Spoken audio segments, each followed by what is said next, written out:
Η τελευταία αποστολή έγινε σε μία λίστα 14 παραληπτών. Ήταν μέσα η Ένωση Συντακτών Ελλάδος, η Πανελλήνια Ομοσπονδία. Ναι, συγγνώμη, με συγχωρείτε αν... Ναι, όχι έτσι, υπό εσύ. Ήταν αρκετοί δημοσιογράφοι, Θέμος Αναστασιάδης, Φήμοτρο του Παπαγιάννη, Σπύρος Πέρουμαν, το λέω συγγνώμη, λάθος, Καρατζαφέρης, αρκετά ονόματα που θυμάμαι τέλος πάντων, 14-15 παραλήπτες ήταν. Έγινε μια σειρά από 10 αυτόγραφα. Φωτοτυπίες. Έγχρωμες και ασπρόμαυρες κάποιες από αυτές. Στην ποεσή θυμάμαι τα 2-3 πρώτα ποεσή, Φήμοτρο και Εσιαία, βγήκαν όλες έγχρωμες. Καθαρίστηκαν όλα τα από τυχόν βιολογικό υλικό. Καθαρίστηκαν, φακελώθηκαν, σφραγίστηκαν. Είχε σταλθεί ένα από τα άτομα που δούλευαν στην ασφάλεια τότε του και πήρε γραμματόσημα από συγκεκριμένο κατάστημα ΕΛΤΑ κοντά στο γραφείο, στο Avenue. Μπήκαν τα συγκεκριμένα αυτόγραφα πάνω και ο ίδιος άνθρωπος πήρε τους φακέλους και τους ταχυδρόμησε δεν ξέρω από πού. Υπήρξε κάποιοι επιχειρηματίες που πλήρωσαν γι' αυτό? Υπήρχε φάκελος που παρέλαβε συγκεκριμένος από την οδό Δήμητρος, από μια εφημερίδα που είναι εκεί, νομίζω η Ευριανή. Παρέλαβε φάκελο. Είχε παραδοθεί από πριν ο φάκελος. Ναι. Παρέλαβε φάκελο με 5.000 ευρώ. Α, λεφτά. Με λεφτά. Δηλαδή στο συγκρότημα Κουρί δώσαμε 5.000 ευρώ. Οδό Δήμητρος, ναι, στην εφημερίδα. Οδό Δήμητρος είναι η Αυριανή, ο Κουρής. Τα παρέλαβε ένας κύριος, γιατί είχε συγκεκριμένη οδηγία ο τι θα πάει να πάρει και από ποιον και πόσα. Από αυτόν το φάκελο των 5.000, σε εμάς δόθηκαν 500 ευρώ. Ως πληρωμή. Ως πληρωμή για την υπηρεσία της. Ποιοι άλλοι πληρώσανε? Δεν θυμάμαι αυτή τη στιγμή ονόματα. Είναι όνομα και είναι φίλος του ο συγκεκριμένος και φίλος του είναι εξίσου κολλητός φίλος του. Μάλιστα. Και του... Ο κυκλοφορεί με ταυτότητα της ΕΕΠ. Ναι, μα και έτσι ουσιαστικά ψάρωσα κι εγώ, έτσι. Ο λόγος που πήγα ήταν αυτός. Κυκλοφορεί με ταυτότητα της ΕΕΠ, η γυναίκα του δουλεύει στην ΕΕΠ, σε κάποια διεύθυνση μέσα. Πώς λέει η γυναίκα του? Και ο αδερφός της που δουλεύει? Στο Μέγαρο Μαξίμου. Λένε. Αυτό δεν το ξέρω, αλλά διατείνονται ότι μάλιστα κάποια στιγμή μου είχε πάρει τηλέφωνο, λέει είμαι ο κουνιάδος του από το Μαξίμου. Πείτε του, θα καταλάβει. Φαντάζομαι ότι είναι αλήθεια αυτό που λένε, ότι δουλεύει στο Μαξίμου. Ωραία. Αυτή λοιπόν η επιχείρηση ξεκινάει όταν εμείς βγάζουμε το τεύχος για τις τράπεζες, όταν είναι γνωστό ότι βγάζουμε το τεύχος για τις τράπεζες. Γιατί... Εκεί υπήρχε εντολή, αρχίστε τον Βαξεβάνη τώρα. Δηλαδή τελειώσατε το Χίτο. Ο Χίτος έχασε για πολύ λίγες ψήφους στην έδρα. Η επόμενη κίνηση ήταν Βαξεβάνης. Ακολουθούσε Λαμπρόπουλος. Μάλιστα. Αυτό βγήκε στο Φήμοτρο μόλις αυτό πήγε στα δημοσιογραφικά γραφεία. Ήξερα ένα μήνα πριν ότι εμείς ετοιμάζουμε την έρευνα. Γιατί ερχόμαστε. Όταν λέτε ένα μήνα πριν, Απριλή. Ναι, και πριν από το Γενάρη ξέραμε. Γιατί η έρευνα αυτή ξεκίνησε Δεκέμβρη-Γενάρη.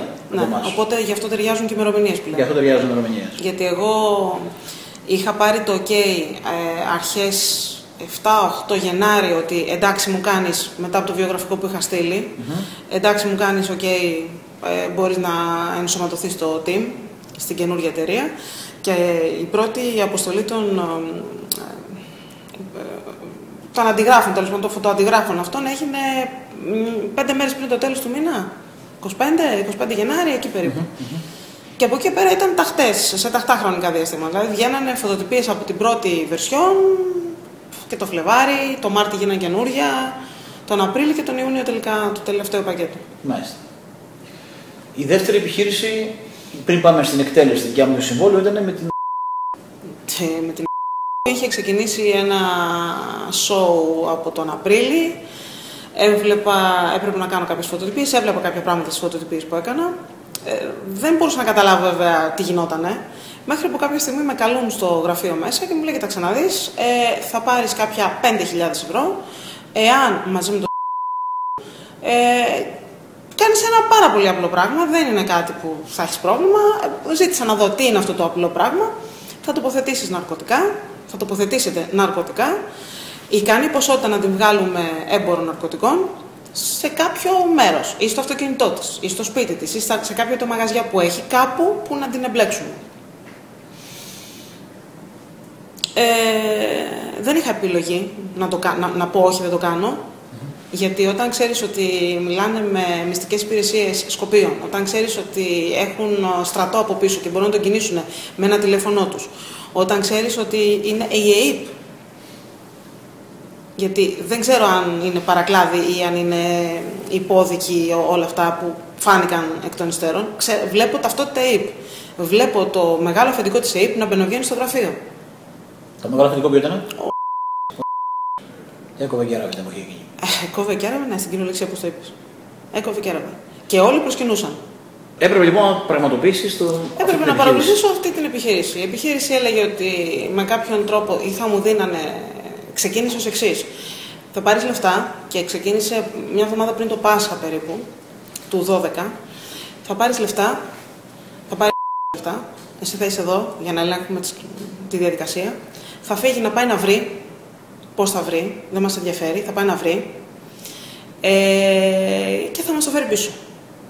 Εκεί μίλησα με το μου λέει δύσκολα τα πράγματα, δεν μπορούμε να μπλεχτούμε, αλλά πρέπει να βρούμε έναν τρόπο να καθυστερήσουμε έτσι ώστε να δούμε πού το πάνε και πώς θα μπορέσουμε να ξεφύγουμε από την όλη ιστορία. Πράγματι αρχίσαμε να καθυστερούμε. Δεν είναι εύκολο, δεν μπορούμε να μπούμε στα κυκλώματα αυτά, δεν γίνεται, δεν, γυρίζει άπρακτος πίσω. Και του λέει μη σκάς, το έχω εγώ, το βρήκα από εδώ, από Αθήνα, μην αγχώνεσαι και ψάχνεις γύρω-γύρω να το βρεις. Του λέει δεν μπορώ να μπω στα κυκλώματα, έχω πρόβλημα. Εντάξει, κανένα πρόβλημα, απλά θα μπεις να κάνεις την τοποθέτηση. Πήραμε την πρώτη καθυστέρηση λοιπόν, κερδίσαμε. Πώς το λέγεται, πράγμα, τα ναρκωτικά πώς το λέγεται, θέμα, πιάτο, δηλαδή όλες τις τηλεφωνικές συνομιλίες ήταν ή θέμα ή πιάτο. Κερδίσαμε αρκετό χρόνο με αυτό το ότι δεν μπορώ να μπω στα κυκλώματα να ζητήσω, δεν έχω την πρόσβαση, δεν. Κερδίσαμε αρκετό καιρό. Τελειώνει το Πάσχα, είχε στηθεί ολόκληρη επιχείρηση κάτω, υπήρχαν άνθρωποι, δικοί τους άνθρωποι, που παρακολουθούσαν τον χώρο της που πάει, τι κάνει, πώς κινείται, που κοιμάται, τι ώρες, τα πάντα. Τι ώρες πάει σε ποιο μαγαζί πάει, γιατί είχε δύο μαγαζιά, ένα στο όνομα της κόρης της και ένα στο όνομα του άντρα της. Ήταν τσεκαρισμένα τα πάντα, πότε, με ποιο αυτοκίνητο ερχόταν, με ποιο αυτοκίνητο έφευγε, είχα λίστα. Μου δόθηκε ένας φάκελος λοιπόν, με όλα τα στοιχεία μέσα, με φωτογραφίες που είχαν τραβηχτεί τέλος Μαρτίου από τον ίδιο που είχε κατέβει κάτω με το αυτοκίνητο του. Το αυτοκίνητο που είναι? Ένα Porsche Cayenne.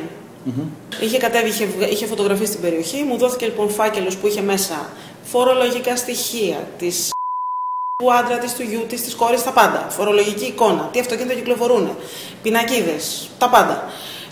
Με ποιους μίλησε, πότε μίλησε, μπλοκαρισμένα τηλέφωνα. Μίλησε με τον Τέλογλου και τα δύο τηλέφωνα του Τέλογλου μπλοκέ. Μία λίστα με τις τηλεφωνικές κλήσεις. Μία λίστα με ποιον μιλάει, ποιος είναι εχθρός, ποιος κάνει θέμα, ποιος δεν κάνει. Ότι έχει σχέσεις με το ΤΑΦ Α της περιοχής, τα ονόματα των αστυνομικών, όλα.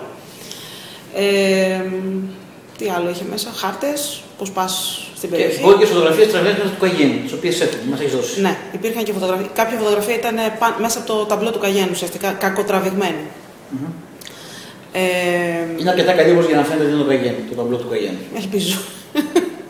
Το συγκεκριμένα, το έχουμε ταυτοποιήσει. Οκ. Η εντολή λοιπόν ήταν να κατέβουμε κάτω και να πάμε να τσεκάρουμε πού θα μπει το πιάτο, το θέμα, τέλος πάντων αυτά τα 100-110 γραμμάρια ηρωίνης που θέλανε αυτοί να βάλουν. Ηρωίνη, κοκαίνη θα βάζουμε. Ό,τι υπήρχε στην πιάτσα.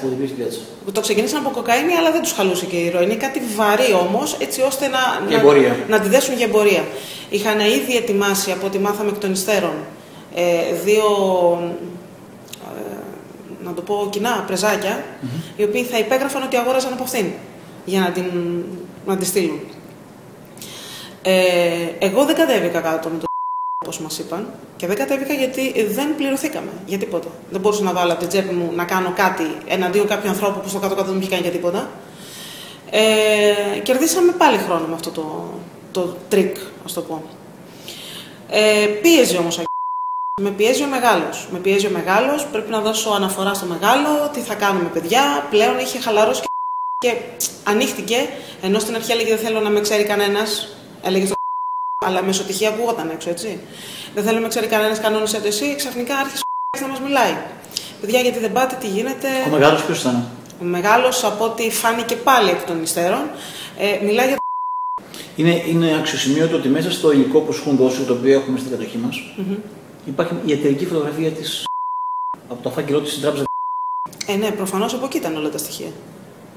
Δεν μου δώσανε στοιχεία από το ίντερνετ, να μου πούνε μπες μέσα, κατέβασε τι υπάρχει στο ίντερνετ, που συνήθως το κάνανε όταν υπήρχαν ραντεβού στην εταιρεία.